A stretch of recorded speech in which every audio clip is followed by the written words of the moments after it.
Et l'idée pour nous, c'est de vous introduire à l'investissement immobilier à l'international. Parce que ne pas faire comme moi qui ai attendu. On a une fenêtre de tir de 5 ans pour préparer de potentiels exits, tout en capitalisant sur le financement immobilier. Donc, des logements où vous vous sentez bien, où vous êtes fier, et je pense en termes de rendu et en termes d'expérience, il n'y a même pas photo.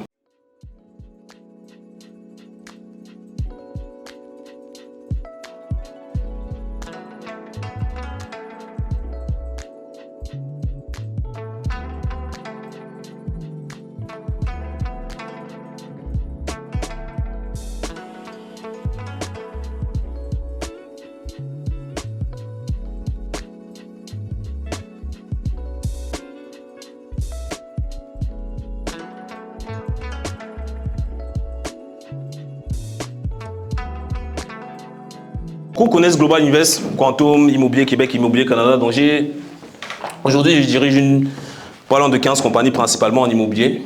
Donc il y en a des silencieuses, comme vous le savez, il y en a des beaucoup plus visibles. Mais Global Prestige, ça a littéralement été le moteur de notre développement en termes de patrimoine. On a beaucoup plus d'actifs, et là je m'en suis rendu compte même récemment en faisant un peu le point, beaucoup plus d'actifs à l'étranger. On gère beaucoup plus d'actifs à l'étranger qu'au Canada. Moi je pensais longtemps que c'était le contraire, mais en fait j'ai été très surpris par rapport à ça. Donc c'est une firme d'investissement, family office, deal club. Donc voilà, on a beaucoup de casquettes, mais essentiellement on est spécialisé dans le développement, co-développement, la gestion et la promotion immobilière pour de l'immobilier haut de gamme à échelle internationale, y compris au Canada, notamment avec tout ce qui est condo corporatif, certains types de condos. On fait il y a même des opérations en cours là. Je pense que tout le monde a vu ce qui se passe à Toronto. Je pense que Giancarlo est d'accord que c'est le bon moment de plonger, de rentrer sur le marché. Et c'est quand ça va mal qu'il faut saisir les opportunités, toujours aller à contre-courant. Et on fait de l'immobilier haut de gamme parce que je me suis rendu compte que durant le Covid, j'ai un peu moins d'une centaine de logements aujourd'hui.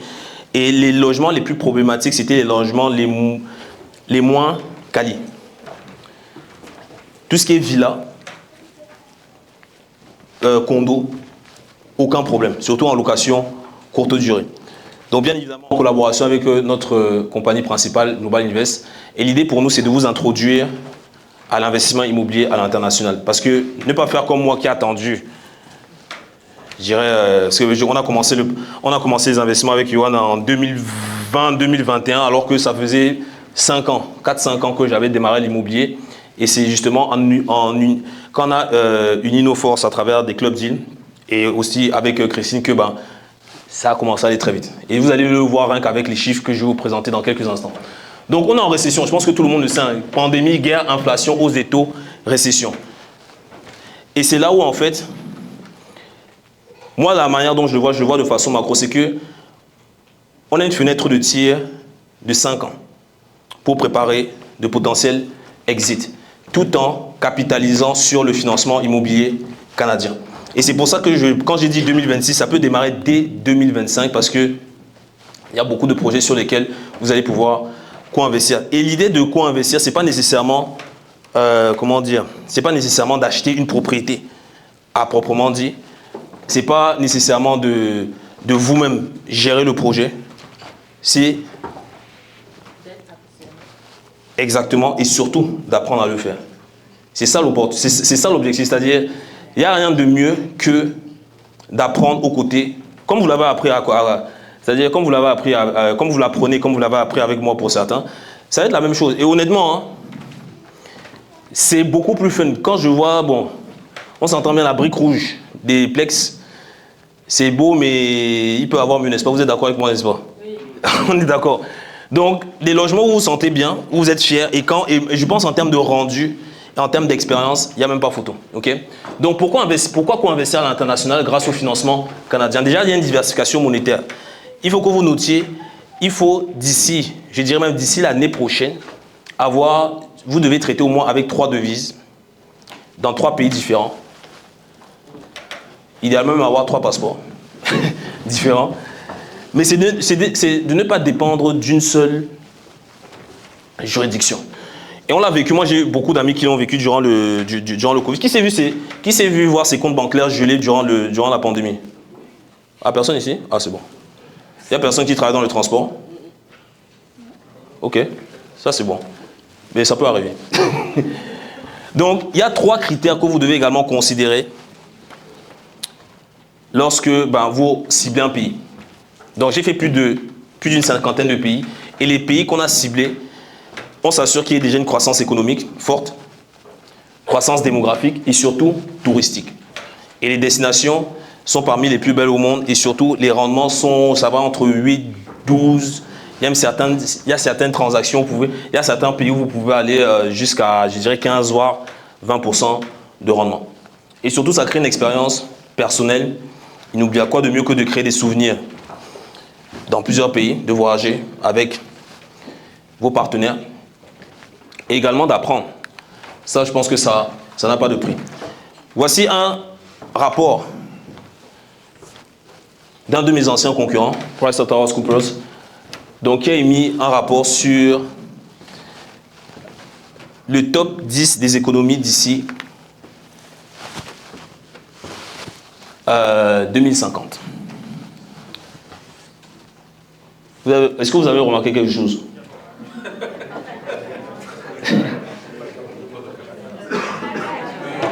Là, c'est pour dire qu'on est cuit, là. Je crois que le Canada est 11e, la France 10e, mais vous voyez que d'ici 2040-2050, les pays que je vous ai cités, c'est pour dire qu'on avait... Yoann, on est quand même fort. Hein. Non, mais il faut le dire.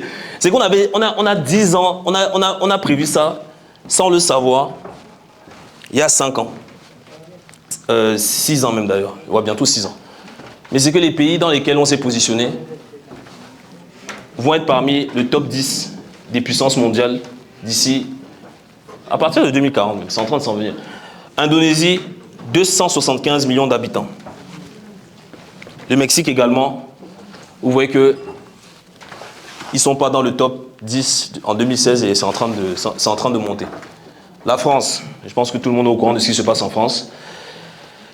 Et moi, je vois en fait une anomalie, mais qui va dans le bon sens. C'est-à-dire qu'on est dans un système dans lequel le financement est encore accessible. Ça peut changer, donc il faut en profiter. C'est pour ça que tant que vous avez la possibilité d'acheter, achetez jusqu'à ce que la banque vous dise, comme j'ai discuté avec certaines derrière, que la banque ne veut plus m'en prendre, ne veut me prêter, etc. Ça, il ne faut pas pleurer quand on vous dit ça. Moi, je vous souhaite que la banque vous dise que là, vous ne pouvez plus emprunter. Là, vous venez nous voir, on trouve les solutions, tout comme on l'a fait avec Sinoma, tout comme on va le faire bientôt avec Axel. Donc, ces pays-là, ça va être les futures puissances mondiales. Ça peut être une bonne alternative, un bon plan B. Okay?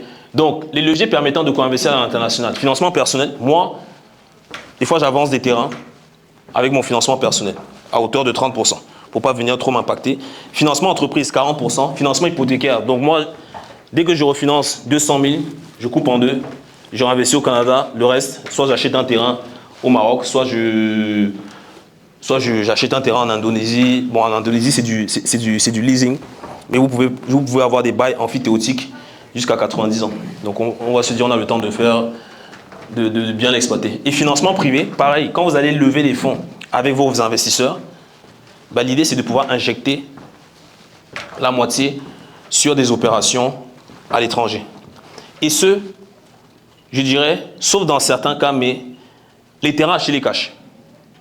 Les terrains achetez les cash et après vous pouvez financer la construction. Mais l'idée c'est d'avoir, en fait l'idée c'est quoi? C'est de, oui, là ici on dépend beaucoup de la dette, mais c'est d'avoir des loyers pleins. C'est-à-dire où il n'y a pas d'hypothèque, où il n'y a pas de crédit, où qu'il y ait des taux d'intérêt qui montent, qui descendent, vous ne tremblez pas, inébranlable. Et c'est ça qui est intéressant en fait, c'est-à-dire c'est que il peut y avoir des fois où il y a moins de location ou plus de location, mais dans ces pays-là c'est très difficile. Et aussi ça permet que si demain, je donne un exemple, et je ne souhaite ça à personne, mais imaginez demain il y a il y a une crise, il y a une crise ici, vous pouvez peut-être perdre. Il y a eu des cas, par exemple, de personnes qui ont bâti de gros parcs immobiliers, mais du jour au lendemain, ils disparaissent. Pourquoi? Parce que peut-être ils ont trop tiré au niveau du, au niveau du crédit. Ils ne se sont pas assez baqués à travers des produits comme peut-être l'assurance vie ou à travers de l'immobilier à l'international. Parce que crise pas crise, les loyers seront toujours là. Donc voici notre équipe exécutive. Donc avec moi-même, Christine, Cédric, Giancarlo et tous nos partenaires ici présents. On a également tout ce qui est développeur immobilier, conciergerie, architecte. Ouais, on a vraiment une grosse équipe derrière qui travaille sur nos différents projets au même moment où je vous parle. Donc, je vais vous présenter quelques projets qu'on a eu à mener pour certains de nos clients. Donc le premier projet, c'est un pari. J'ai dit un pari. Bon, ça a été un bon pari même justement. Mais ça a été l'acquisition d'un appartement Paris 16e. Qui connaît le prix au mètre carré à Paris? Combien? Entre 10 et 12 000 euros le mètre carré. Et devinez ce qui a permis d'acheter cet appartement. Parce que des fois, on se dit, quand on compare le dollar canadien à l'euro, on dit, ouais, le dollar canadien est faible. Si vous savez.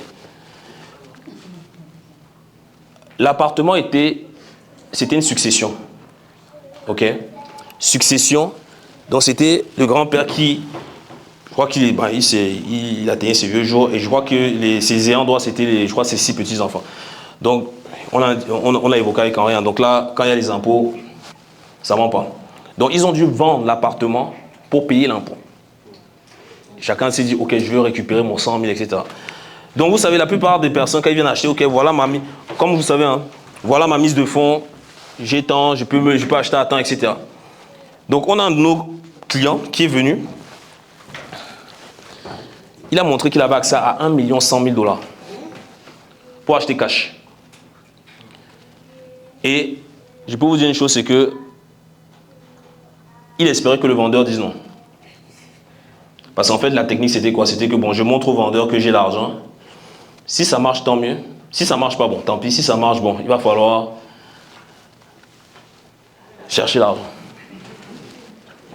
Malheureusement, ils ont dit oui. Sueur froide, 4 mois pour trouver le financement.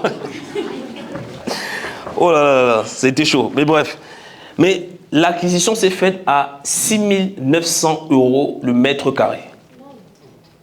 Même l'agent sur place a dit que c'est le meilleur coup qu'elle ait jamais fait en 25 ans. 6 900 € le mètre carré en 25 ans de carrière. Et qui a piloté l'opération? Global Prestige ici présent. Donc c'est nous qui avons piloté l'opération de A à Z. Et voici, bon, on a mis les chiffres en USD pour que vous imaginiez. Donc c'est 900 acquisitions, travaux, ameublements, sachant que les frais notaires, je pense que vous connaissez les frais notaires en France, entre 8 et 10%. Voilà les photos de... Là, les photos d'appartement. Si vous allez même, on pourra vous envoyer. Je pense que certains ont vu le lien, même dans les sessions de coaching, etc. Aujourd'hui, la valeur marchande est de plus d'1 million d'euros. Loyer annuel, 30 000 net. Rentabilité locative, bon, on s'entend bien, la rentabilité locative dans le 16e, c'est entre 3 et 5% net. Mais bénéfices accumulés, si on prend la création de valeur plus les loyers, c'est en un an, près de 178 000 € de créer en une seule opération. Et ça, c'est un bien liquide patrimonial qui peut se revendre très rapidement. Et ça, c'est un bon levier derrière pour... Là ce que le client est en train de faire, c'est qu'il est en train de refinancer ce bien. Donc, il repart voir la banque. Exactement comme ici, en France, on lui reprête 80% de la valeur de l'appartement, in fine. Quand je dis in fine, c'est quoi? C'est qu'il ne paye que les intérêts, le capital, il le rembourse dans 25 ans, one shot. On s'entend bien, en 25 ans, il a de quoi... donc s'il récupère, on va dire, il va peut-être récupérer 850 000 €, 850 000 $, 900 000 $. Ça peut aller très vite. Qui aimerait faire ce genre d'opération? Mais imaginez,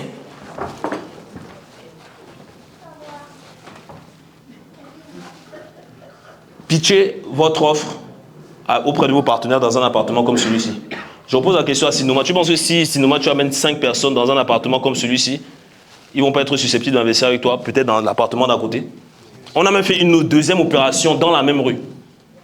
Et ça, on l'a fait pour Uriel. Qui connaît Uriel? On l'a fait pour Uriel, dans la même rue. Là, c'est au 54, lui, il est au 6. Mais s'il n'avait pas la totalité des fonds, ça aurait été combien la mise de fonds?